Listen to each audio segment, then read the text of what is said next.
All right, I'm changing out my shoe rack, mainly because it only has 3 racks, and I don't know if you could see it, but it angles down, which is kind of cool, but those rollers right here, they keep getting unloose, and then the whole shoe falls.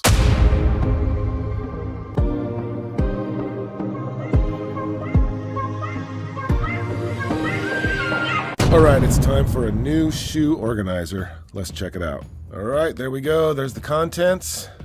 Nuts and bolts, metal, and some fabric.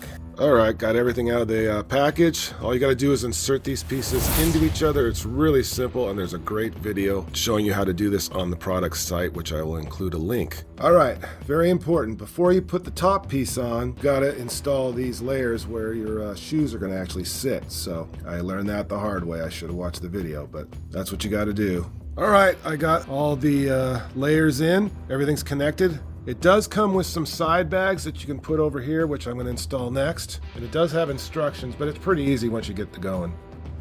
All right, here's the finished product. Not bad. Much more sturdy than the last one.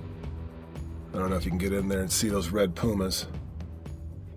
Just enough shoes to fill it.